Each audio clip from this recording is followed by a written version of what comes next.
PF और ALP के महत्वपूर्ण प्रश्नों के बारे में। इसमें कुछ प्रश्न देखने वाले हैं जो आपके इम्पोर्टेंट हो सकते हैं, सर्कल से रिलेटेड है। यहाँ पर लिखा है यदि एक कार के पहिए का व्यास 56 सेंटीमीटर है तो 88 किलोमीटर की यात्रा के दौरान कार का पहिया कितनी बार घूमेगा। ठीक है, तो सबसे पहले आपको याद रखना है जो 88 किलोमीटर है वो टोटल तय की गई दूरी है। जो 88 किलोमीटर है इसे टोटल तय की गई दूरी है। ठीक है, तो आपको इसमें याद रखना है पहिए का व्यास। अगर एक पहिया एक बार में कितना घूमता है पहले तो आपको ये पता होना चाहिए। तो मान लेते हैं पहिए का जो व्यास है कितना है, आपका पहिए का व्यास डी बराबर दिया है 56 सेंटीमीटर। लेकिन अगर हम रेडियस निकालेंगे आर तो ये कितना हो जाएगा, आधा, मतलब कितना हो जाएगा 28 सेंटीमीटर। आपको पता है त्रिज्या जो होती है व्यास की आधी होती है। ठीक, अगर हम बात करें एक पहिया एक बार में कितना घूमेगा, मान लेते हैं वो परिधि के बराबर घूमेगा। तो एक बार में परिधि कितनी बनती है, 2πr। ठीक है, 2πr। 2πr का मतलब है 2 गुणे में 22/7 गुणे में 28। तो 7 से इसे डिवाइड करेंगे, 7 चौके 28। इसका मतलब क्या है, 2 गुणे में 22 गुणे में 4। ये इसका एक बार में घूम जाएगा इतना पहिया। हमें तय कितना करना है, 88 किलोमीटर। 88 किलोमीटर को मान लेते हैं हम मीटर में चेंज करेंगे तो 1000 से गुणा करना पड़ेगा, और मीटर को सेंटीमीटर में चेंज करेंगे तो हमें 100 से गुणा करना पड़ेगा। ठीक है, अब हमसे एन पूछा जा रहा है कितनी चक्कर लगाने पड़ेंगे, कितनी बार घूमेगा। तो इस वाले से हमें भाग कर देना है, तो 2 गुणे में 22/4 यानी कि एक बार घूमने से भाग कर देना है। तो 22 एकम 22, 22 चौके 88, फिर 4 एकम 4, 4 एकम 4, 2 एकम 2, 2 से इसे भाग करें, इसको नहीं, इस पीछे वाले को, 2 पंचे 10, 50, 50 हो जाएगा। तो 50 के आगे कितना, 3 जीरो और रहेगा। ठीक है, तो ये हो जाएगा 50,000। तो ऑप्शन नंबर 20 का राइट हो जाएगा। महत्वपूर्ण है क्वेश्चन, इस तरीके से आप बना सकते हैं क्वेश्चन को। आगे हम बात करेंगे, नेक्स्ट क्वेश्चन है हमारा, एक वृत्त की सबसे बड़ी जीवा का माप 10 सेंटीमीटर है और सबसे छोटी जीवा का माप 4 सेंटीमीटर है। वृत्त की त्रिज्या ज्ञात कीजिए। जैसे आपको बता दें, मान लेते हैं आपका एक सर्कल है यहाँ पर, ठीक है, और बीचों बीच एक जीवा निकलती है जिसे हम व्यास बोलते हैं। इसे हम क्या बोलते हैं, व्यास, जो कि सबसे बड़ी जीवा होती है। और यहाँ बोला है सबसे बड़ी जीवा की माप 10 सेंटीमीटर है, और दूसरी जीवा आप कहीं भी मान लीजिए, मान लेते हैं यहाँ पर है तो इसकी माप 4 सेंटीमीटर है। ठीक, तो आपसे पूछा है रेडियस कितना होगा, वृत्त की त्रिज्या। तो आपको पता है ना वृत्त की त्रिज्या कैसे निकलती है, जो व्यास होगा व्यास की आधी होती है। तो इसका मतलब क्या है, ये 4 वाले से हमें कोई लेना देना नहीं है। ये जो बड़ा है ना क्वेश्चन, ये जो डी बराबर कितना है, 10 सेंटीमीटर। हमसे पूछा है रेडियस, आर का मान होता है जो व्यास होता है व्यास का आधा, यानी कि 10 का आधा कितना, 5 सेंटीमीटर। तो 5 सेंटीमीटर जो हो जाएगा इसका त्रिज्या हो जाएगा। आगे बढ़े, नेक्स्ट क्वेश्चन की ओर देखेंगे। नेक्स्ट क्वेश्चन, 14 सेंटीमीटर त्रिज्या वाले एक वृत्त की परिधि में वृद्धि की ज्ञात कीजिए। क्या ज्ञात कीजिए, वृद्धि। यदि त्रिज्या में 7 सेंटीमीटर की वृद्धि की जाती है, मान लेते हैं 7 सेंटीमीटर त्रिज्या वाले एक वृत्त की परिधि में वृद्धि ज्ञात कीजिए यदि त्रिज्या में 7 सेंटीमीटर की वृद्धि की जाती है। तो जैसे आप समझ रहे हैं, सबसे पहले हम परिधि निकालेंगे, कितने, 14 सेंटीमीटर की त्रिज्या पर। आर आपका अगर 14 दिया है तो परिधि कितना हो जाएगा आपका, मान लेते हैं 2πr। 2πr परिधि का फॉर्मूला होता है। तो 2 इंटू में पाई का मैन वैल्यू कितना है, 22/7, और आर का वैल्यू कितना है, 14। ठीक, अब 7 एकम 7, 7 दूना 14। तो हमने देखा 22 दूनी 44, 44 दूना 88, तो 88 सेंटीमीटर इसमें घूमेगी। अब मान लेते हैं त्रिज्या में 7 सेंटीमीटर की बढ़ोतरी कर दी जाए, वृद्धि कर दी जाए, तो 14 और 7 कितना, 21 सेंटीमीटर हो जाएगी त्रिज्या। तब जाके परिधि क्या निकलेगी हमारी, परिधि बराबर होता है 2πr। 2πr इसका मतलब है 2 इंटू पाई का वैल्यू कितना है, 22/7, और आर कितना है आपका 21। तो 7 एकम 7, 7 तिया 21। तो इसका मतलब क्या है, इसमें 22 छक्का 132 हो जाएगा, 132। तो हमने देखा यहाँ पर 132 है, पहले 88 है, तो आपकी कितने की बढ़ोतरी हुई, 12 में से 8 गया 4 और 13 9 मतलब 44 की वृद्धि हुई है। तो ये आपका राइट आंसर हो जाएगा 44 सेंटीमीटर। ठीक है, तो आप देखो ये तो तरीका है आपका बेसिक, लेकिन आपको ऐसा करना ही नहीं था। क्वेश्चन में क्या पूछा था कि 7 सेंटीमीटर अधिक हो रहा था, तो आपका 14 पहले था, बाद में भी तो 14 प्लस 7 होगा ना, बाद की जब दूरी होगी जो त्रिज्या होगी वो 14 प्लस 7 होगी, यानी कि जो 14 पर निकलेगा वो यहाँ पर भी 14 पर निकलेगा, तो सीधा 7 का ही क्यों ना निकाल लें। तो इतना लंबा चौड़ा करने की आवश्यकता ही नहीं है। सीधा अगर हम परिधि का मान निकालें, सीधा डायरेक्ट ही मान निकालें परिधि, तो इसका मतलब क्या है, 2 पाई आर के बारे में पूछा है। 2 गुणे में 22/7 गुणे में त्रिज्या कितना अधिक है, 7 सेंटीमीटर अधिक करना है ना, तो सीधा 7 का ही निकाल दें, 7 से 7 कट जाएगा, 22 दूना 44 हो जाएगा, तो 44 सेंटीमीटर इसका राइट आंसर हो जाएगा। ठीक है, चलिए आगे बढ़ते हैं नेक्स्ट क्वेश्चन की ओर। अगला क्वेश्चन देखें। अगला क्वेश्चन लिखा है यदि एक वृत्त की परिधि 18 पाई सेंटीमीटर है तो वृत्त का क्षेत्रफल कितना होगा। तो सबसे पहले आपको जो दिया है उसको लिखेंगे, परिधि मतलब 2 पाई आर, 2 पाई आर का वैल्यू कितना दिया है 18 पाई, तो इसमें पाई से पाई कट जाएगा, 2 एकम 2, 2 नम 18, यानी कि आर का जो वैल्यू है वो 9 आ गया। ठीक, अब वृत्त का क्षेत्रफल पूछा है, तो वृत्त का क्षेत्रफल का होता है, वृत्त का क्षेत्रफल, तो जो वृत्त का है सर्कल का एरिया कितना होता है पाई आर स्क्वायर, इसका मतलब पाई का वैल्यू 22/7 रहेगा, आर स्क्वायर मतलब 9 गुणे में, अच्छा 9 पाई के रूप में पूछा है, तो एक काम करेंगे ना, पाई का तो पाई ही रहेगा, आर का स्क्वायर मतलब 9 का वर्ग हो जाएगा, तो 9 का वर्ग कितना होगा 81, 81 पाई इसका हो जाएगा, 81 पाई वर्ग सेंटीमीटर, तो ऑप्शन नंबर सी इसका राइट हो जाएगा। ठीक है, 81 पाई वर्ग सेंटीमीटर होगा। ठीक है, चलिए आगे बढ़े, आगे देखते हैं नेक्स्ट क्वेश्चन।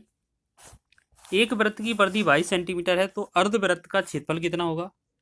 देखिएगा इसी बेस पर क्वेश्चन है, परिधि कितना 2 पाई आर की वैल्यू पूछा है हमसे, कितना है 22, तो इसमें हम क्या करेंगे, 2 गुणे में ये पाई का वैल्यू 22/7 गुणे में आर बराबर 22, तो इस वाले 22 से ये 22 हट जाएगा, तो ये 7 उस तरफ पहुंचेगा, तो आर बराबर क्या हो जाएगा, ये 7 इस तरफ आएगा, बटा में 2 हो जाएगा, तो आर का वैल्यू हो जाएगा 7/2। हमसे पूछा है वृत्त का अर्धवृत्त का क्षेत्रफल, तो पहले अर्धवृत्त का क्षेत्रफल अगर पूछा जाए तो पाई आर स्क्वायर तो होता है पूरे वृत्त का, बटा में 2 कर देंगे, अर्धवृत्त हो जाएगा। तो पाई का वैल्यू अगर हम बात करें यहाँ पर, तो यहाँ पर क्या हो जाएगा, देखो पाई का वैल्यू तो है 22/7, ठीक है, बटा में 2 और है साथ ही साथ, गुणा आर स्क्वायर और बोला है, आर स्क्वायर का मतलब है 7/2 गुणा में 7/2। ठीक, तो ये नीचे 2 गुणा में ही रहेंगे।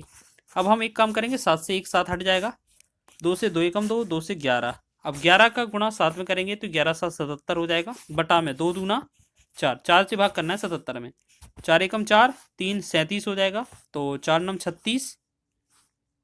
ठीक है, तो 19 पॉइंट वाला सिर्फ एक ही विकल्प दिया हुआ है हमारा बी ऑप्शन, तो यही हमारा आंसर हो जाएगा। ठीक है, एग्जाम की दृष्टि से सभी क्वेश्चन महत्वपूर्ण है, एग्जाम में बन सकते हैं आपके। चलिए इसको और बनाएंगे जल्दी से, वृत्त से रिलेटेड क्वेश्चन है, यदि एक वृत्त का व्यास 7 सेंटीमीटर है तो उसका क्षेत्रफल कितना होगा। तो जैसे वृत्त का व्यास डायमीटर कितना दिया है 7 सेंटीमीटर दिया है, अगर इसकी रेडियस निकालेंगे तो आधा कर देंगे, थे 7/2 कर देंगे। जब इसके क्षेत्रफल की बात की जाए तो इसका मतलब है पाई आर स्क्वायर की बात की जा रही है, तो पाई का वैल्यू कितना होता है 22/7, और आर स्क्वायर का मतलब 7/2 और 7/2, तो एक 7 से 7 कट जाएगा, एक 2 से 11 बार चला जाएगा, तो 11 7 77 बटा में 2, अब 77 बटा में 2 का मतलब है, तो ये कितना 2 तिया 6, 2 8 16 दशमलव 2 पंचे 10, तो 38.5 जो होगा इसका राइट आंसर होगा ऑप्शन नंबर बी। सभी क्वेश्चन महत्वपूर्ण है एग्जाम की दृष्टि से, और कहीं ना कहीं एग्जाम में पूछे गए हैं, लिखने को मिले होंगे, तो इनको कैसे हल करेंगे आप ये समझ लीजिए। तो यहाँ पर लिखा है यदि किसी वृत्त का क्षेत्रफल 154 सेंटीमीटर है तो वृत्त की परिधि क्या होगी। तो सबसे पहले आप ये समझें कि वृत्त का क्षेत्रफल क्या होता है pi R square, pi R square का वैल्यू कितना दिया जा रहा है 154 दिया जा रहा है, और पाई आर स्क्वायर का मतलब है पाई का वैल्यू कितना होता है 22/7, यहाँ पर हम सबसे पहले आर का वैल्यू निकालेंगे, आर स्क्वायर रहेगा बटा में 154, और ये 22 से कम 22, 22 सत्ते 154 हो जाएगा, तो यहाँ से ये 7 इसके साथ गुणा हो जाएगा और आर स्क्वायर का वैल्यू कितना आ जाएगा हमारा 49। तो इसका मतलब है आर हमारा कितना आना चाहिए 7।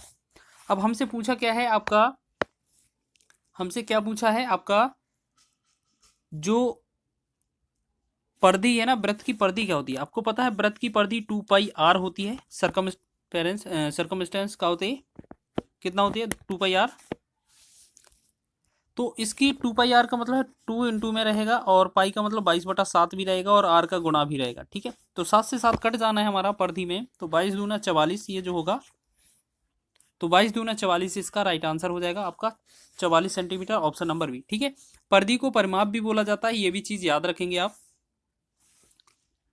आगे बात करते हैं, नेक्स्ट क्वेश्चन है हमारा, दीवार घड़ी को 6 सेंटीमीटर लंबी मिनट वाली सुई 5 मिनट के अंतराल में कितना क्षेत्रफल तय कर लेगी। देखिएगा ये जो क्वेश्चन है आपका एक तरीके से ऐसा है जैसे आपने मान लेते हैं आपने कोई घड़ी देखी होगी। ठीक है, घड़ी देखी होगी, आपसे यहाँ से बोला जा रहा है कि यहाँ पर जैसे मान लो 12 बजता है और बोला है 6 सेंटीमीटर ये लंबी सुई है और ये कितना 5 मिनट में, 5 मिनट अगर चल जाती है यहाँ से यहाँ पर आ जाती है तो इनके बीच में कुछ एंगल बनेगा, इसके बीच का जो एरिया है ना, इस एरिया को ज्ञात करना है। तो आपको पता है ये जो एरिया होता है एक त्रिज्यखंड का एरिया होता है। तो आप ऐसे समझें कि 60 मिनट में टोटल, आपको पता है 60 मिनट में जो मिनट की सुई है वो एक बार घूम जाती है। तो 60 मिनट में अगर हम बात करें तो एक बार पूरा घूमेगी तो 360 डिग्री का एंगल बनता है। अगर 1 मिनट का पूछा जाए तो 60 कम 60, 60 छक्का 360, यानी कि 1 मिनट में अगर हमसे पूछा जाता तो जो मिनट वाली सुई है वो 6 डिग्री का कोण बनाती। लेकिन क्वेश्चन पूछा है 5 मिनट में, तो इसका मतलब है 5 मिनट में अगर हम एंगल पूछें तो 5 मिनट में एंगल बनेगा 6 पंचे 30 डिग्री का। ठीक है, अब त्रिज्यखंड का क्षेत्रफल देख लीजिए, एरिया देख लीजिए, फॉर्मूला क्या होता है आपको याद रखना है, थीटा बटा में 360 गुणे में पाई आर स्क्वायर। क्षेत्रफल के लिए ये फॉर्मूला लगाते हैं हम। ठीक है, तो आप ऐसे समझ लीजिए थीटा का जो वैल्यू है वो 30 है, 30 लिखेंगे, थीटा का मतलब कोण, बटा में 360 गुणे में पाई का वैल्यू 3.14 रखेंगे, इसे हमारा पॉइंट में आंसर है क्योंकि आर कटेगा नहीं कोई।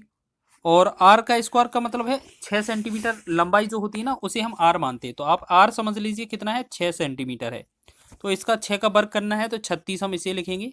तो आप ऐसा समझिए 36 से कम 36, 36 दशारम 360 और 10 से ये एक जीरो हट जाएगा।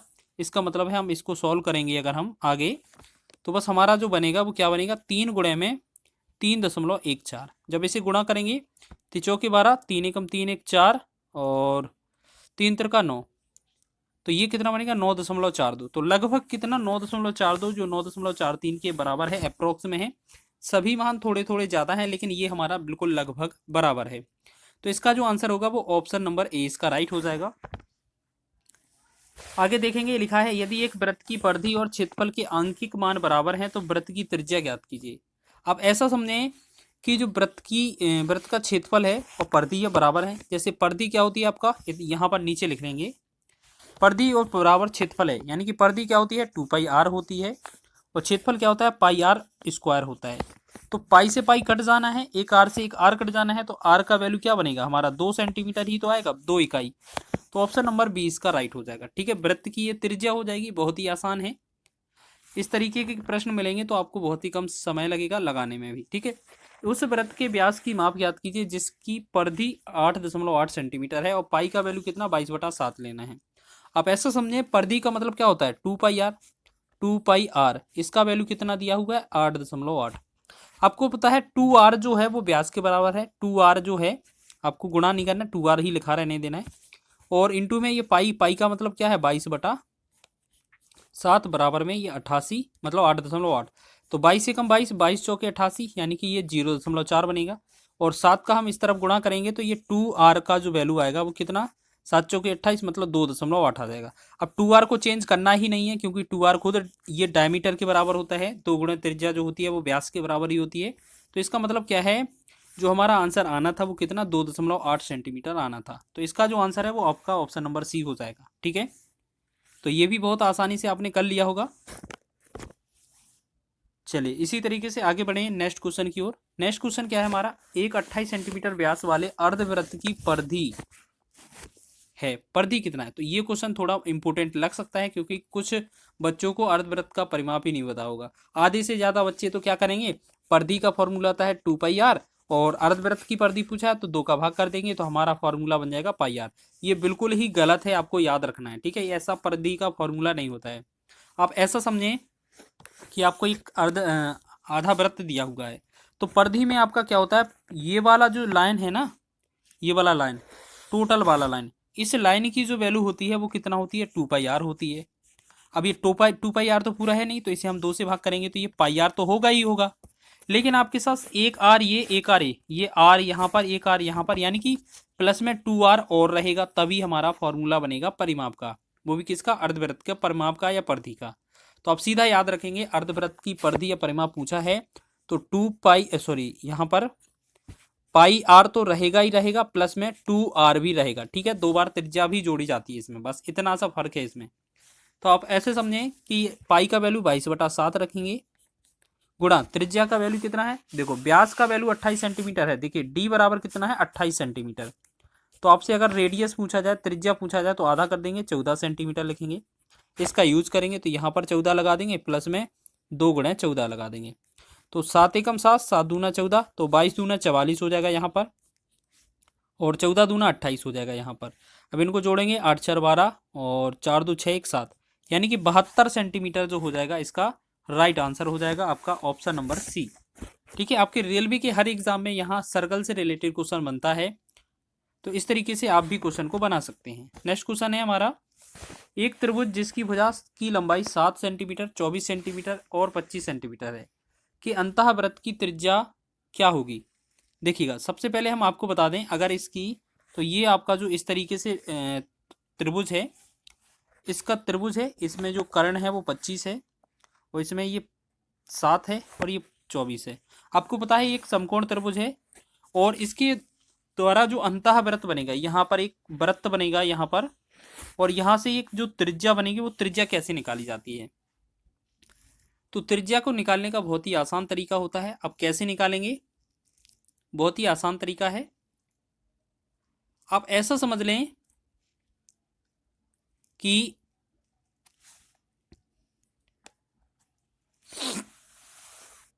फिर इसमें क्या करते हैं हम, देखिए सबसे पहले हमें यही चेक करना है कि अंतःवृत्त की त्रिज्या निकालने के लिए जो सबसे छोटी भुजाएं हैं, छोटी भुजा कौन सी, 7 और 24, इनको जोड़ देना है, 7 + 24 कर देना है, रेडियस निकालने अंतः वाली, अंतः त्रिज्या 7 और 24 जोड़ेंगे, फिर बड़ी वाली भुजा है वो माइनस करेंगे, बड़ी कितना है 25, ये समकोण त्रिभुज में करना है हमें, ठीक है, और बटा में कर देते हैं 2। तो हम देखेंगे 24 और 7 31 होता है, 31 में से अगर 25 चला जाएगा तो 6 बनेगा, और 6/2 करेंगे तो ये कितना बनेगा, 3 सेंटीमीटर। तो इस क्वेश्चन का जो आंसर होगा वो हो जाएगा हमारा ऑप्शन नंबर डी, 3 सेंटीमीटर, ठीक है। आरपीएफ एसआई के एग्जाम में ये पूछा भी गया है। अगला क्वेश्चन है, 28 मीटर व्यास वाले एक वृत्ताकार मैदान को समतल करने की लागत क्या होगी यदि शुल्क 125 रुपये प्रति वर्ग मीटर है। आप ऐसा समझें कि वृत्ताकार जो व्यास, वृत्त का व्यास है और उसके मैदान को समतल करना है, तो ये माने कि इसका क्षेत्रफल निकालना होगा। तो अब इसका क्षेत्रफल निकालेंगे, तो वृत्त का क्षेत्रफल निकालने से पहले हमें डायमीटर दिया है कितना, 28 सेंटीमीटर। इसका जो त्रिज्या होगा ये आधा हो जाएगा, 14 सेंटीमीटर, ठीक है। अब इसका अगर क्षेत्रफल निकालेंगे, इसका क्षेत्रफल निकालेंगे तो इसका मतलब है πr², इसका फॉर्मूला होना चाहिए। पाई का मतलब है 22/7 और r² का मतलब है 14 गुणे में 14, इतना तो आना ही है। इसके साथ साथ आपको क्या करना है, बोला गया है कि 25 रुपये प्रति वर्ग मीटर इसका लागत है, तो इसमें 125 का गुणा और कर देंगे तो टोटल हमारा फुल आंसर हो जाएगा। तो आप ऐसे समझें कि 7 एकम 7, 7 दूना 14 हो जाएगा, बस इनको गुणा करना है बस, ठीक है। और यहाँ पर अगर हम गुणा करें तो इनको देखेंगे तो बस इनका जो गुणा होगा वो हो जाएगा हमारा 77,000, ठीक है। तो इसका जो आंसर होगा वो डी ऑप्शन इसका राइट हो जाएगा, ठीक है। तो इस तरीके से हमने ये बहुत ही महत्वपूर्ण क्वेश्चनों को कवर किया हुआ है।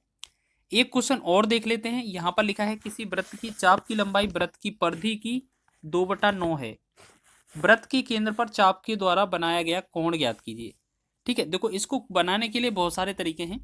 इसको आप ऐसे समझ लें कि चाप की लंबाई जो है वो एल बराबर क्या होती है, थीटा बटा 360, ठीक है, और इनटू में होता है आपका 2 पाई आर, ठीक है, 2 पाई आर, ठीक है। अब हमें इसको सॉल्व करना है, तो समझें कि इसमें फॉर्मूला ही पुट कर दें सीधा। देखो यहाँ पर चाप की लंबाई का फॉर्मूला क्या हो जाएगा, थीटा अपॉन 360 इंटू में 2 पाई आर। जो चाप की लंबाई है वो वृत्त की परिधि की 2/9 है, तो वृत्त की परिधि कितनी है, 2 पाई आर होती है। इसका कितना है, 2/9 है, यानी कि इसमें परिधि जो है वो परिधि कॉमन है, दोनों का हट जाएगा। 9 एकम 9, 9 चौके 36, 40 हो जाएगा। अब क्रॉस गुणा अगर हम करेंगे इसमें, तो यहाँ पर थीटा बराबर कितना हो जाएगा, 40 दूना 80। तो ये जो है वो थीटा मतलब कौन बनाएगा, कौन बनेगा वो कितने का बनेगा, हमारा बन जाएगा बी ऑप्शन, इसका राइट हो जाएगा 80 का, ठीक है।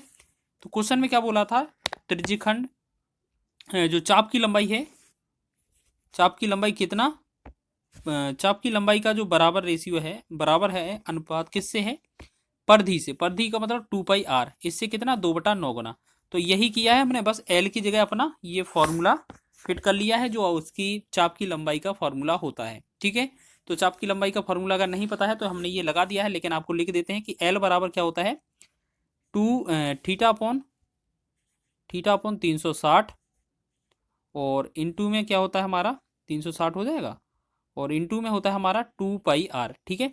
बस जो त्रिज्यखंड लगाते हैं उसमें ये 2 नहीं आता है, पाई आर स्क्वायर हो जाता है, बस ये कंडीशन याद रखा करें। तो इस तरीके से आपने बहुत ही महत्वपूर्ण क्वेश्चन